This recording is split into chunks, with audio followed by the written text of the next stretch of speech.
سلامكم يبزح مربات إيري تي في حاب مكتسالة تركبوا زخبركم زخبركن اتقاطعتلتنا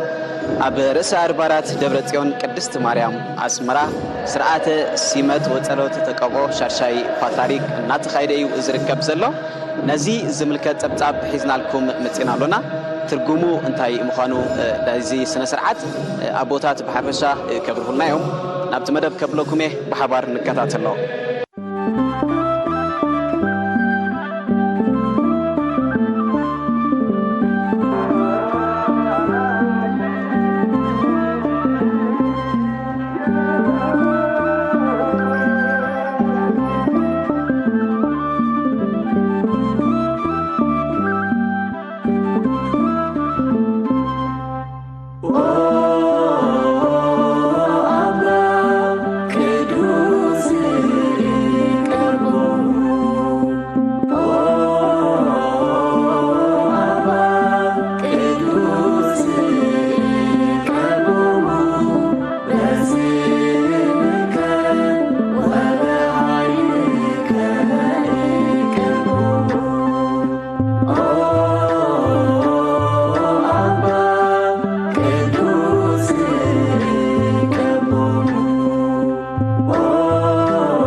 سرعة السيمات هوتلو تقابوه بتو قدوس ابونا باسليوس قداماوي شرشاي باتريك ورئيس ليقان ጳጳሳት ኦርቶዶክስ ተዋሕዶ ቤተክርስቲያን ኤርትራ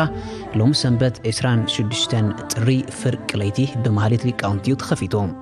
ካብ ፍርቅ ለይቲ ጀሚሩ ድማ ብዘይ ዕረፍቲ ቤተክርስቲያን ዝሰርዓቶ ስብሃታት በኃላፍነት ሰብኻ ጉባኤ ርእሰ አድባራት ደብረጽዮን ቅድስት ማርያም ከብጽሕ ሓዲሮም ቅድሚና ኣብቲ መደመታውና ንምክትሳሉ መታን ክጥዕም ስርዓተ ሲመት ወጽሎት ተቀብኦ ትርጉም እንታይ ምዃኑ ሊቃውንት ቤተክርስቲያን መልሶም እናለው ናብኡ ኸነበለኩም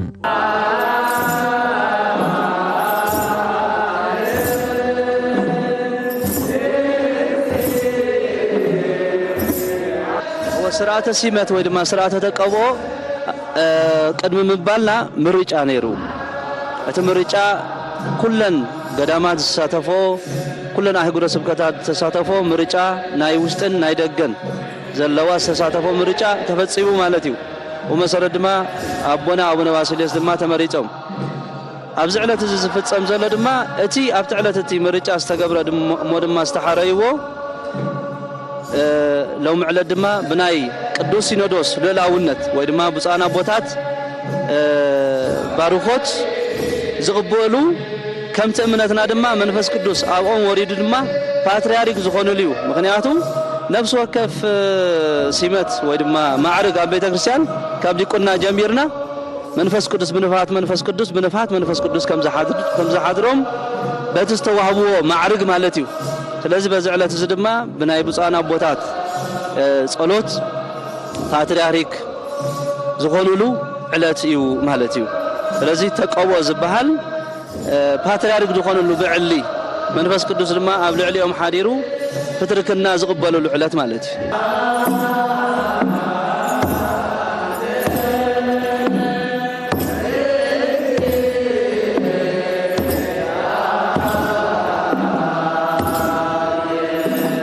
لك ساعة 4 مسكونة دما أبمنيت قدامات إيرترا توكلت هاجر السبكتاتن لكان منابرت هاجر السبكت أسمران عبيت عدن أقدمهم عبرس أدبارات دبرتيون قدست مريم بتعوم نتي ملو ليت زحدر مهاليت لكاونتن سرعة بيتكريستيان دما تتنبروم زي እግዚአብሔር بحق بطعامي صبق الله ካብ ልብ ዝነቀለ በቀል ዓለም ዘይኮነ ምክንያቱ ካብ መጀመሩ ጀሚርካ ትኽሉ ጽቡቕ ኮነ ዘለኹ ብጸሎትኒ بهدأتني قلصنتني سلازنبرو غزي وهيبهم بزي حدا وغن قريتا زي بلو نخلو قداماتنا ناس عمالتي هبهم صويعهم عديمهم نمصو ان ممراز تصويعنا مسينا اورا زغرمني ام ممراز ون قلصنت كم زنبرو بحق هم زنبرو بزي እግዚአብሔር ዘምጽሐና ዘብጽሐና ኢላን እግዚአብሔር ነመስግኖ ከምዚ ገር እግዚአብሔር ከሰብ እጅምር እግዚአብሔር ፍጽም ስለዝኾነ ኻኒ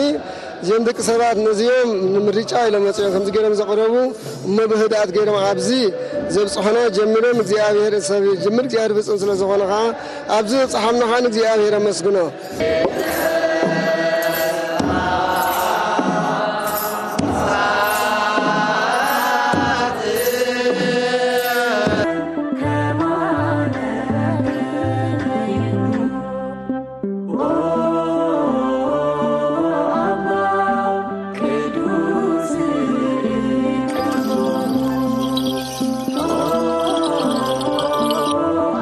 ብፁዕ ቅዱስ ርእሰ ሊቃነ ጳጳሳት አቡነ ባስልዮስ ሻድሻይ ፓትርያርክ ዘሃገረ ኤርትራ ብሊቃነ ጳጳሳትን ተኸቢቦም በሰልፊ ውልደ ክህነትን ተምሃሮ ቤት ትምህርት ሰንበትን ተዓጅቦም ኣብ ርእሰ ኣድባራት ደብረ ጽዮን ቅድስት ማርያም ልክዕ ሰዓት 4:30 ቅድሚ ቀትሪ በጽሖም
ፓትርያርክ ይብል ብናይ ግሪክ ቃሊቲ ቃሉ ብግእዝ ከዓ በትርያርክ ወይ ከዓ ርእሰ አበው ይብል ትርጉሙ ርእስና ያቦታት ማለት እዩ ርእስና ቤተክርስቲያን ርእስና ያቦታት እዩ ፓትርያርክ ቤተክርስቲያን ከዓ በቅዱስ ፓትርያርክ በቅዱስ ሲኖዶስ ትምራሕ በዚ ምክንያት እዚ ድማ ቅድስት ቤተክርስቲያንና በተን ሓሙሽተ አዕኑድ ድባሃላ ክልል ቤተክርስቲያን ወሳገረ ስብከት መንበረ ፓትርያርክ ቅዱስ ሲኖዶስ ትምራሕ ኮይና ፓትርያርክ ከዓ አቦ ናይ ቅዱስ ሲኖዶስ ኮይኑ ርእስ ቤተክርስቲያን አቦ ቤተክርስቲያን ኮይኑ ዝመርሕ አቦ እዩ ማለት እዩ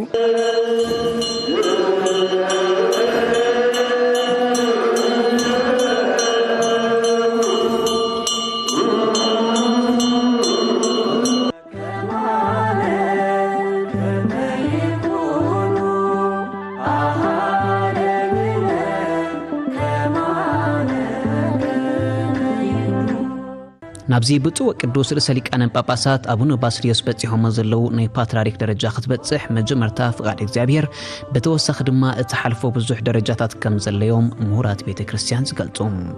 ብዙሕ እዩ ኣዝዩ ኣድካሚ ኣዝዩ ብዓብዩ ፍቃድ እግዚአብሔር እንድሕር ኮይኑ ኢኻ ትበጽሖ እቲ መስርሕ ካብቲ ርድእና ይጅምር ማለት እዩ ብፁዕ ቅዱስ አቡነ ባስልዮስ ካልኦት ዝሓለፉ ብፁዓን አቦታትና እውን ከምኡ ካብ ርድእና ኣብ ገዳም ኮይኖም ኣርድእቲ ኮይኖም ኣገልግሎም ነዊሕ ዓመታት ብድሕሪኡ በኣመክሮ ናብ ምንኩስና ኣትዮም ድሕሪ ምንኩስና ከምኡ ኣብ ገዳም ተገልግሎ ብዙሕ ዓይነት ኣገልግሎት ኣሎ ከም ምግብና ሊቀረድ ኮንካ ብዙሕ ዓይነት ተገልግሊኻ መወዳእታ ከዓ ኣብ እምነት ናይ ገዳም ወይ ከዓ ቆሞስ ኮንካ ትሽየም ብድሕሪ ቁምስና ከዓ ናብቲ ናይ ኤጲስቆጶስ ብድሕሪ ናይ ኤጲስቆጶስ ማዕርግ ናይ ጳጳስ ናይ ሊቀ ጳጳስ እናበልካ ናይ መወዳእታ ደረጃ ናይ ቤተክርስቲያን ማዕርግ ርእሰ አበው ወይ ከዓ በትርያርክ ፓትርያርክ ዝብል ብግሪክ ትሽየም ማለት እዩ እቲ መስርሕ ኣዝዩ ነዊሕ ዓመታት ብዙሕ ድኻም ብዙሕ ልፍዓት ዘለዎ እዩ እግዚአብሔር ዝሸሞ እግዚአብሔር ዝመረጾ ካብ ከምዚ ደረጃ ዝበጽሕ ማለት እዩ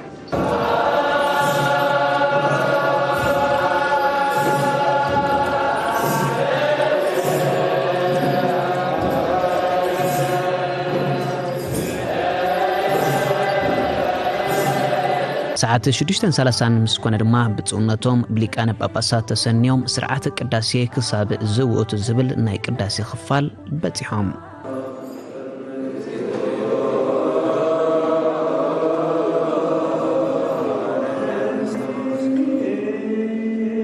ክሳብ ዕለተ ሞቱ ኣብ ቅድስ ቤተ ክርስቲያን ብጀካ እተን ንማዓርጉ ክውረዳ ዝኽእላ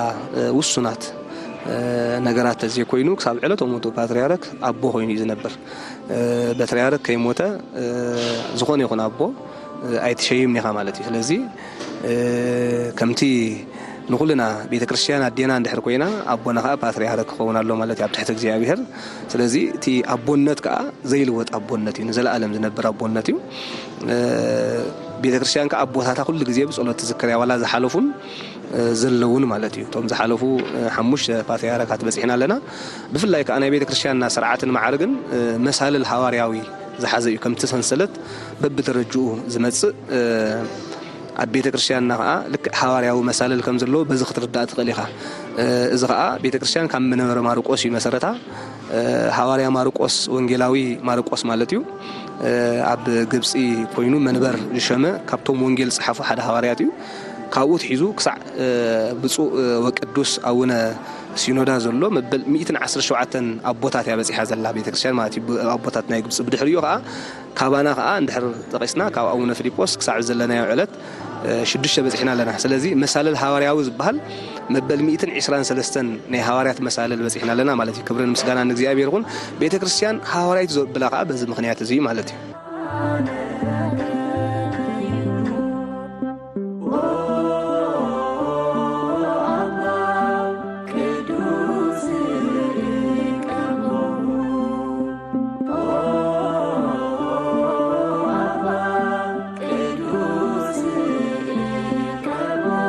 መራሕቲ ናይ ኦሪየንታልን ምብራቕን አብያተ ክርስቲያናትን ዋና ጸሓፍቲ ናይ ዓለምን ናይ አፍሪቃን ናይ ቀርኒ አፍሪቃን ቅልያትን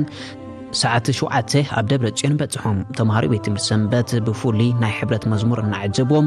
ብኽብሪ ቦታኦም ሓዞም እዚ ድማ ገለካ ብፍሉይነት ስርዓተ ሲመትን ጸሎት ተቀብኦን ናይ ልሙዓመት እዩ ኣሓት አብያተ ክርስቲያናት ዓለም ከካበ ቦታኦም ኣብዚ ቅዱስ ዕለት ነዚ ቅዱስ ሲመት ከሰኒ ምምጻኦም ንሕብረት ሃገርናን ኦርቶዶክሳዊት ቤተ ክርስቲያንን ምስ ኩሎም ተሳተፍቲ ዝበርኽ እዩ ካብ ኮፕቲክ ኦርቶዶክሳዊት ቤተ ክርስቲያን ግብጺ ሶርያ አርማንያ ግሪክ ሩስያን ህንድን ነዚ ሲመት ክሳተፉ ኣብ ደብረጽዮን ቅድስት ማርያም ተረኺቦም ነይሮም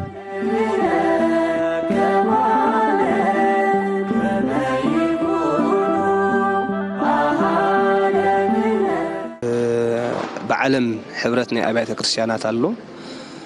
ቤተ ክርስቲያን ኣብቲ ናይ ዓለም ሕብረት አብያተ ክርስቲያናት አኡ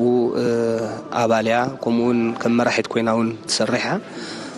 ብፍላይ ቤተ ክርስቲያን ኦርቶዶክስ ተዋህዶ ኤርትራ ኮሙ ስለዝኾነት ከዓ በቲ ወከልቲ ናይ ዓለም አብያተ ክርስቲያናት ካብ ኩሉ አህጉር መጽዮም አለው ክብርን ምስጋና ለእግዚአብሔር ይሁን ኮሙ ከዓ ቅዱስ ቤተ ክርስቲያንና በዓቢው በእምነት አሓት አብያተ ክርስቲያናት ኦሪየንታል ኦርቶዶክስ ዝበሃላውን አለዋ በጸሎት بكله سرعة سيمة زحابرنا مالتيو سومون ترخيبو مالو ناي هاجرناون ناي إرتلا هاجرناون أبدأ جزر كبا أهيقول سبكتات الله كابولن أهيقول سبكتاتون وكالتمس يمالو سلزي تي حدنت تي مسيام ناي باتريارك أب هاجرنا حدنت ناي هاجرنا ترايزي يكونه حدنت ناي كله زجبر عبي مدرخن عبي بايتان مخانو بزخن رداء نخيل مالتي شو عتن سلاسان مسكون دما كبر بريزيدنت إسياس أفوركي منيستراتن لعلو سبسلطان منغستي عزز تسراويت أمباسادرات دبلوماسينياتات مرحة هيمانوت إيرتران بعفشا ناي كبر عدومات بوتاهم حازوم بدهريو سنسرعات سيمة تسألوت تقبو بمرينة قدوس سينادوس جميروم عزيز صبوغنا يرحاكي دز زبليو كما ينتبلكا بتي قدس بيت كريستيان تدليو أكايدان أسرارعان تقدس سينودوس أديبو أوريدو كيف عوخ زتيو مس قدامات يكون سقوا عليك أونتي كله زقبة مخرم زقبة مدلوات نجيرو أكم ذا عينة درجان تسرعة تقوى المفصح أزي حق سنة مالت دز بالنجاريو من ياتوز قدايزين بيت كريستيان زحقوس دز بالي قدوس داويد نتايبن أميها مل أفسها أفونه أنا بحكي بوشت بدكان حجوس مليئنا دسيلنا تحجوسنا يبل من يزيد قدوس داوود كم زبل نتأب جزير زقات أموني حجوس نزأب متأتي مالتي إحنا هون كافس تبقيسنا بحكي دس بالنجارين نعزم نزلنا كمون هذا أركوس تبع الإبسكوبوسون تايلو أزجو نبي تكسيان حجوس نبي تكسيان سلام نبي تكسيان دستا بس إلز تفوزيو ميبل تاي سنة تكريستياني مالت إذا أبترزي سنة تكريستيان مهانو إذا سرعة سمن سرعة تقوزي بسلام بفقري بقصانات كله استحوسوا مالتي أورينتال أبي تكريستيان يكون قالوت بهيمانات زملكتنا يكونا كلن تأكيدن تجابي النزي بحدا كم حدا لسان تزاربي كم حدا لبي حسابي كوينا كلاتنا نزغنا وعلقنا أي بحق زلنا حجوس أزي دس بالنجاري سامي زي دس بالإجابير عمله كم زين هنا تقبلنيان أزيناون بيجنيان صن هنا تحجوسنا تقبلنيا زلنا إجابير عمله يتحوسوا نذلنا حجوس يجلس مالتي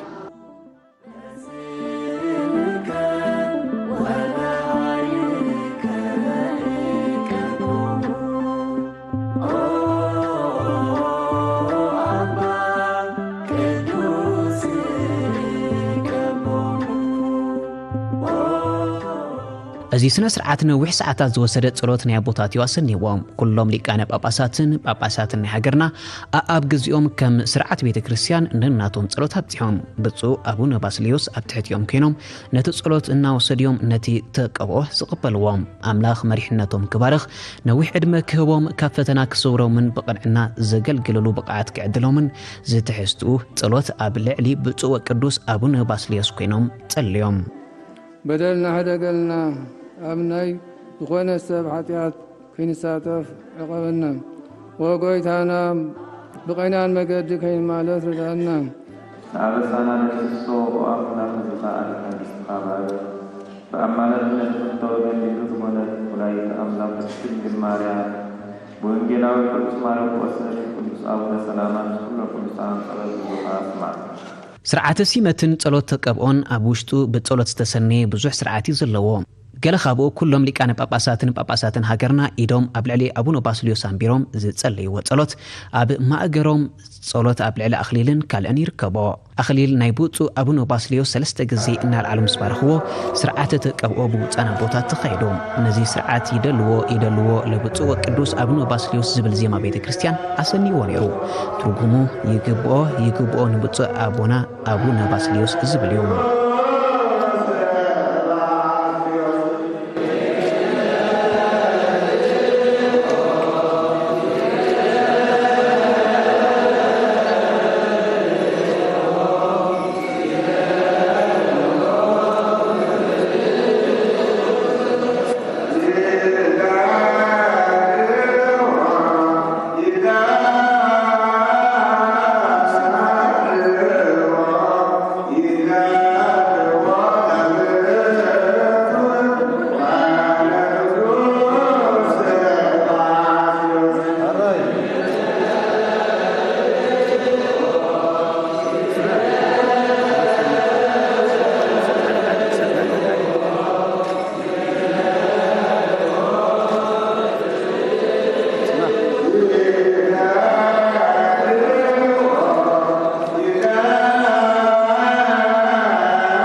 كنتيلهم بصو أبونا مرقوريوس بيدوم النبارهم كتليهم بتصلوت أبوتات استبارخ لبسي نايزوم أبو بتصو أنا أبوتات مثال بسوهم بإيد بتصو أبونا لقاس أبونا بيتروسن أبونا يوحنسن أخليل أمبرلوم مسكال نايدون بإيد أكابي منبر بتصو أبونا بيتروس توهبهم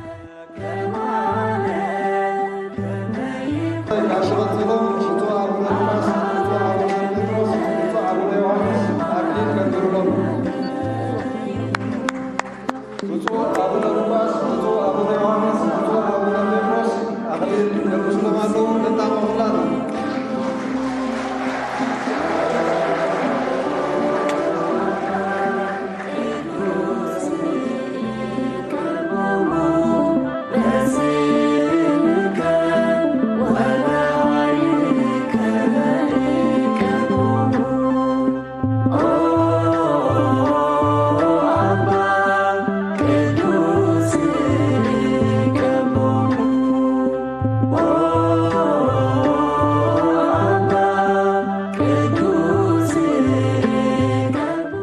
ስዒቡ ብፁዕ ወቅዱስ ርእሰ ሊቃነ ጳጳሳት አቡነ ባስልዮስ ናብ ናይ ክብሪ ወንበሮም ብብፁዓን ኣቦታት ተሰንዮም ተበገሱ። ናብዛ ወንበር ሰማያዊ ክብሪ ቅድይብ 3 ደረጃ ኢኻ ትረገጽ። ኣብ ነፍሲ ወከፍ ደረጃ ድማ ደው ኢልካ ጸሎት ይግበር። እዚ ስነ ስርዓት እውን ኣብዛ ዕለት ብብፁዓን ኣቦታት ተኸይድ ነይሩ።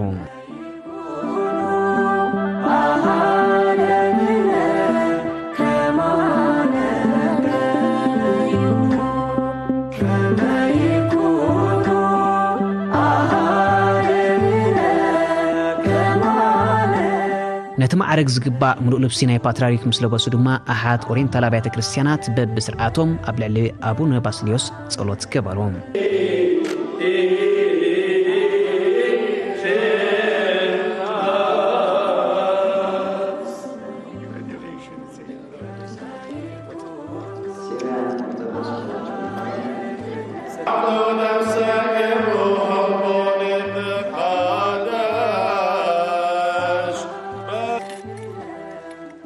Our sister Armenian.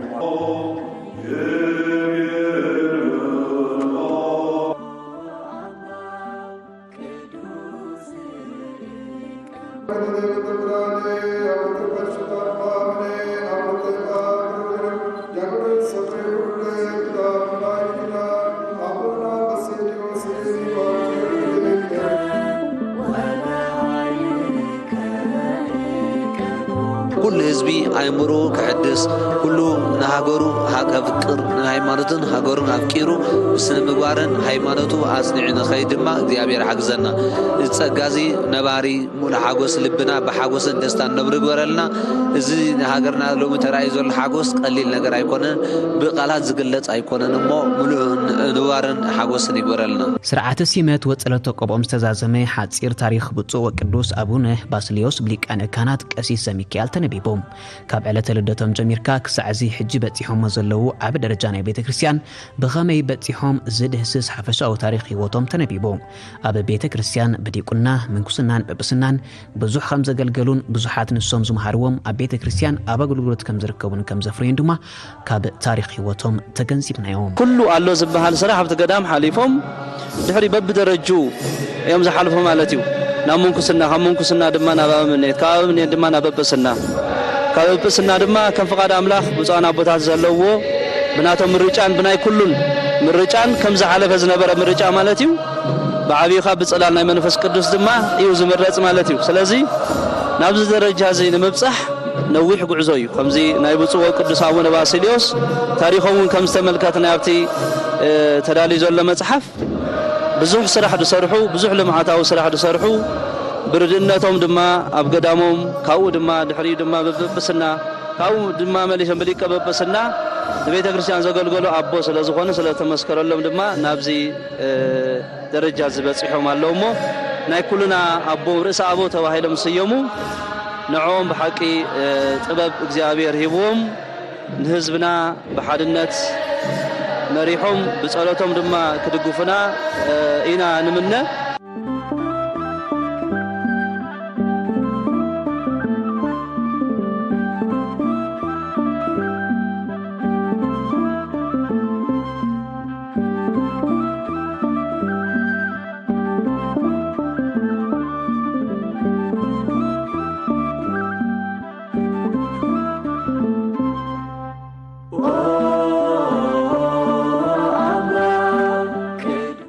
ሓደ ኣባል እስቲ ቤተ ክርስቲያን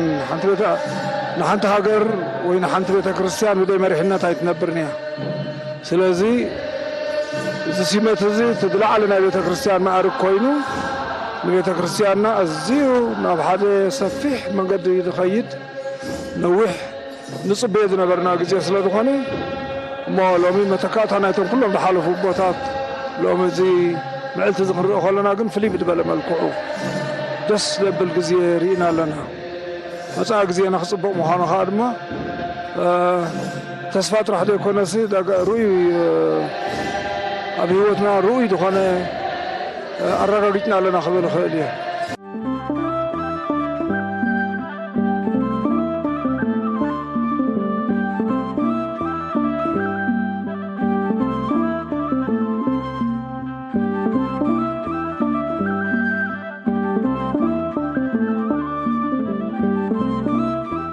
سعيبو ناينكو حقوسكم ملأختات ناي استفلالي باباساتن باتراريكاتن علماويانن زباويانن ودبات بوكلتهم ليكان باباساتن بيبوم اما الاختهم زمعارك باتراريك زعابي درجة ناي بيت كريستيان مخانو حبيروم زيبات تخطلوت كم زحات الدمه نابونا باسليوس تمحتينهم سناينا يقولقلت زمن كون لهم دمه تمنديهم activities for the progress and prosperity of the sisterly church of Eritrea. مجلسي كبرن فقرن زقدو سيمتن بزو أبونا باسليوسن كلهم أبيات كريستيانات نبوزو أبونا ككاب هاجروم زمت وقت أبرخت لقي سملهم تحياب مسكال أخليل لبسن كالئن يركبهم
انكو عنا زراينا غنياتو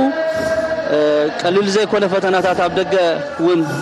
نيرويو جغن زياير مسغن وزح مقدي من اي بوتاتنا صلوت بصعرنا يتغان زخونا اغلغلت دما نابز درجه زي بصحنا لنا موني انكو عفرص اماخوم ارايكم انكو عدما نزغ نري እግዚአብሔር عيننا اراينا باكل ما تساتفنا خنريو زبقعنا انكو حغوسنا تبليدل مالتي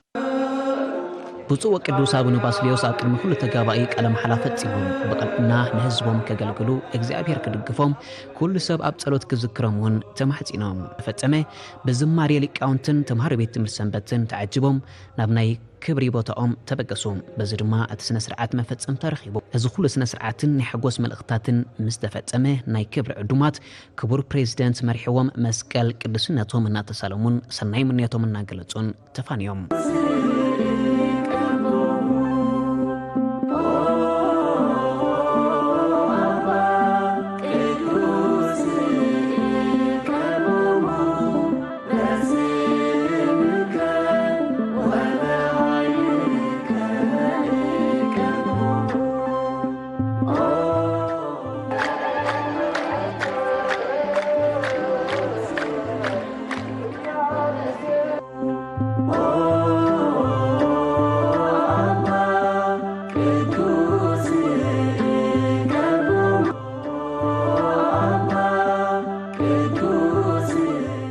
أملاخ نايم حكي نويه إدماء أقلقلوت نخوبهم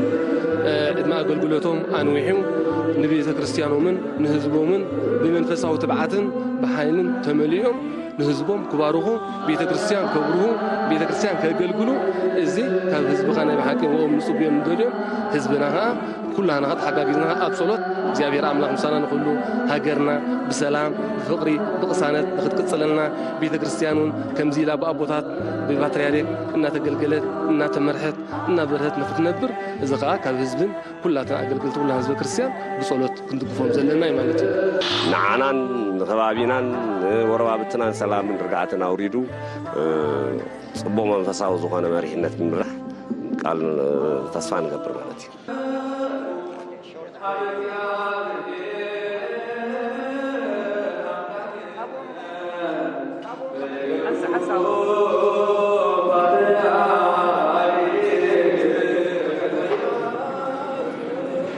ጸሎተ ቅዳሴ በመሪሕነት ብፁዕ ወቅዱስ ሻርሻይ ፓትርያርክ አቡነ ባስልዮስ መስተፈጸመ በዝማሬ ሊቃውንትን ተማህር ቤት ትምህርት ሰንበትን ተዓጅቦም ናብ ናይ ክብሪ ቦታኦም ተበቀሶም በዚ ድማ እቲ ስነ ስርዓት መፈጸም ተረኺቡ ንብፁዕ ወቅዱስ አቡነ ባስልዮስ ሻርሻይ ፓትርያርክ ዘሃገር ኤርትራ ሰናይ ናይ መሪሕነት ግዜ ክኾነሎም ተመኒና ንሎሚ ዘዳለናዮ ጸብጻብ ኣብ ዝኽንዛዝም ሰላም